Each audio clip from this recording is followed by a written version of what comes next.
Hi all, ಎಲ್ಲರಿಗೂ ನಮಸ್ಕಾರ. ನಾನಿವತ್ತು ಹೆಸರು ಕಾಳು ರೆಸಿಪಿನ ಮಾಡೋದು ತೋರಿಸ್ಕೊಡ್ತಾ ಇದ್ದೀನಿ.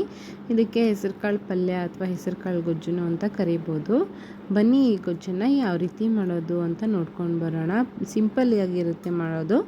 ಸೊ ನಾನು 2 ಮೀಡಿಯಮ್ ಗಾತ್ರದ ಅಂದರೆ ಟೀ ಕುಡಿಯೋ ಗ್ಲಾಸ್ ಇರುತ್ತಲ್ವ, ಆ ಗ್ಲಾಸಲ್ಲಿ 2.5 ಗ್ಲಾಸಷ್ಟು ನಾನು ಹೆಸರು ಕಾಳನ್ನ ತೊಗೊಂಡಿದ್ದೀನಿ. ಇದನ್ನು ಸ್ವಲ್ಪ ಚೆನ್ನಾಗಿ ನೀಟಾಗಿ ವಾಶ್ ಮಾಡಿಕೊಂಡು ಎತ್ತಿಟ್ಕೊಂಡಿದ್ದೀನಿ. ಇವಾಗ ಇದಕ್ಕೆ ನಾನು 2 ಮೀಡಿಯಮ್ ಸೈಜ್ ಆಗೋಷ್ಟು ಟೊಮೊಟೊನ ಚಿಕ್ಕದಾಗಿ ಕಟ್ ಮಾಡ್ಕೊಂಡು ಹಾಕ್ಕೊಂಡು, ಒಂದು 4 ಹಸಿಮೆಣ್ಸಿನ್ಕಾಯಿನ ಹಾಕ್ಕೊಂಡು, ಒಂದು ಅರ್ಧ ಟೀ ಸ್ಪೂನ್ ಆಗೋಷ್ಟು ಜೀರಿಗೆ, 1 ಟೀ ಸ್ಪೂನ್ ಆಗೋಷ್ಟು ಅರಿಶಿನ ಪುಡಿ, 1 ಟೀ ಸ್ಪೂನ್ ಆಗೋಷ್ಟು ಪೆಪ್ಪರ್ ಪುಡಿ ಹಾಕ್ಕೊಂಡು ಒಂದು ಸ್ವಲ್ಪ ಉಪ್ಪು ಹಾಕ್ಕೊಳ್ತಾ ಇದ್ದೀನಿ. ಆಮೇಲೆ ನೋಡಿಕೊಂಡು ಇನ್ನೊಂದು ಸರಿ ಎಷ್ಟು ಬೇಕೋ ಅಷ್ಟು ಉಪ್ಪು ಹಾಕ್ಕೋಬೋದು. ಒಂದು 3-4 ಎಸಳಾಗೋಷ್ಟು ಬೆಳ್ಳುಳ್ಳಿನ ಹಾಕ್ಕೊಂಡು, ಇದಕ್ಕೆ ಎಷ್ಟು ಬೇಯೋಕ್ಕೆ ನೀರು ಬೇಕೋ ಅಷ್ಟು ಹಾಕ್ಕೊಂಡು ಬೇಯೋಕ್ಕೆ ಇಟ್ಬಿಡ್ತೀನಿ. ಇದನ್ನು ನೋಡ್ತಾ ಇರ್ಬೋದು. ಒಂದು ಸತಿ ಎಲ್ಲ ಚೆನ್ನಾಗಿ ನೀಟಾಗಿ ಮಿಕ್ಸ್ ಕೊಟ್ಟು ಬೇಯಕ್ಕಿಡ್ತಾ ಇದ್ದೀನಿ.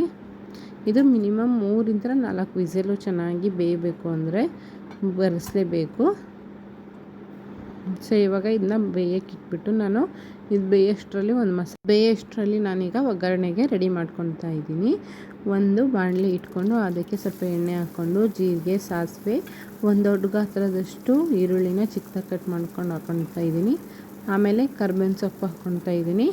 ಆಮೇಲೆ ಸ್ವಲ್ಪ ಒಣಮೆಣ್ಸಿನ್ಕಾಯಿನೂ ಕಟ್ ಮಾಡಿ ಚೆನ್ನಾಗಿ ಹಾಕಿ ಚೆನ್ನಾಗಿ ಡ್ರೈ ರೋಸ್ಟ್ ಮಾಡಬೇಕು ಇದನ್ನು.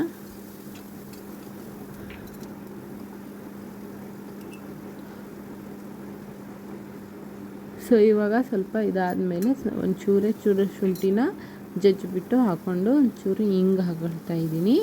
ಹಿಂಗು ನಾನು ಆಲ್ಮೋಸ್ಟ್ ಅಲ್ಲಿ ಒಗ್ಗರಣೆ ಕೊಡುವಂಥ ಅಡುಗೆಗಳಿಗೆ ಹಿಂಗನ್ನು ಯೂಸ್ ಮಾಡ್ತಾ ಇರ್ತೀನಿ. ಈಗ ಏನು ಮಾಡ್ತಾ ಇದ್ದೀನಿ ಅಂದರೆ ಚೂರು ಕಾಶ್ಮೀರಿ ರೆಡ್ ಚಿಲ್ಲಿ ಪೌಡ್ರನ್ನ ಆ್ಯಡ್ ಮಾಡ್ಕೊತಾ ಇದ್ದೀನಿ. ಹಿಂಗೆ ಹಾಕೋದ್ರಿಂದ ಕಲರು ಚೆನ್ನಾಗಿ ಬರುತ್ತೆ. ಆಮೇಲೆ ಮಕ್ಕಳಿಗೆ ನೋಡೋಕ್ಕೆ ಒಂದು ಸ್ವಲ್ಪ ಏನೋ ಡಿಫ್ರೆಂಟ್ ಥರ ಆಗಿ ಹೊಟ್ಟೆ ತುಂಬ ತಿಂತಾರೆ. ಸೊ ಈಗ ನಾನು ಕಾಳನ್ನ ಬೇಯಕ್ಕೆ ಇಟ್ಟಿದ್ನಲ್ವ, ಹಸಿಮೆಣ್ಸಿನ್ಕಾಯಿ ಹಾಕ್ಬಿಟ್ಟು ಅದನ್ನು ಈ ಒಗ್ಗರಣೆಗೆ ಮಿಕ್ಸ್ ಮಾಡಿಕೊಂಡು ಚೆನ್ನಾಗಿ ಕಲಿಸ್ತಾ ಇದ್ದೀನಿ. ನಾನು ನೋಡ್ತಾ ಇರ್ಬೋದು ಎಷ್ಟು ಸಿಂಪಲ್ಲಾಗಿ ಕ್ವಿಕ್ಕಾಗಿ ಹೆಸರು ಕಾಳ್ದು ಪಲ್ಯ ಅಥವಾ ಗೊಜ್ಜು ರೆಡಿನೇ ಆಯಿತು ಅಂತ ಹೇಳ್ಬೋದು. ಮೇಲ್ಗಡೆ ಸ್ವಲ್ಪ ಕೊತ್ತಂಬರಿ ಸೊಪ್ಪು ಕಾಯಿನ ಹಾಕಿದರೆ ಇನ್ನೂ ಚೆನ್ನಾಗಿರುತ್ತೆ. ಮಕ್ಕಳು ಕೂಡ ಪೂರಿ, ದೋಸೆ, ಅನ್ನದ ಜೊತೆ ಅಥವಾ ಮುದ್ದೆ ಜೊತೆನೂ ಚೆನ್ನಾಗಿ ಇಷ್ಟಪಟ್ಟು ಖುಷಿಯಾಗಿ ತಿಂತಾರೆ. ಖಂಡಿತವಾಗ್ಲೂ ನೀವು ಒಂದ್ಸರಿ ಮನೆಯಲ್ಲಿ ಟ್ರೈ ಮಾಡಲಿ ಅಂತ ಕೇಳ್ಕೊಳ್ತೀನಿ. ಈಗ ನಾನು ಮೇಲ್ಗಡೆ ಸ್ವಲ್ಪ ಉಪ್ಪು ಬೆಲ್ಲ ಹಾಕ್ಕೊತಾ ಇದ್ದೀನಿ. ಯಾಕಂದರೆ ಟೇಸ್ಟ್ ನೋಡಾದ್ಮೇಲೆ ಒಂಚೂರು ಉಪ್ಪು ಇನ್ನೂ ಬೇಕು ಅಂತ ಅನ್ನಿಸ್ತು. ಅದಕ್ಕೋಸ್ಕರನೇ ನಾನು ಮೇಲ್ಗಡೆ ಒಂದು ಸ್ವಲ್ಪ ಉಪ್ಪು ಹಾಕ್ಕೊಂಡು, ಆಮೇಲೆ ಇನ್ನೂ ಸ್ವಲ್ಪ ನೀರು ಹಾಕ್ಕೊಂಡು ಚೆನ್ನಾಗಿ ಬೇಯಿಸ್ಕೊತಾ ಇದ್ದೀನಿ. ನೋಡಿದ್ರಲ್ಲ ವೀಕ್ಷಕರೇ, ಈ ವಿಡಿಯೋ ನಿಮ್ಗೆ ಏನಾದರೂ ಇಷ್ಟ ಆದರೆ ಶೇರ್ ಮಾಡಿ, ಕಮೆಂಟ್ ಮಾಡಿ, ಲೈಕ್ ಮಾಡಿ, ಸಬ್ಸ್ಕ್ರೈಬ್ ಮಾಡ್ಕೊಳ್ಳಿ. Thank you all.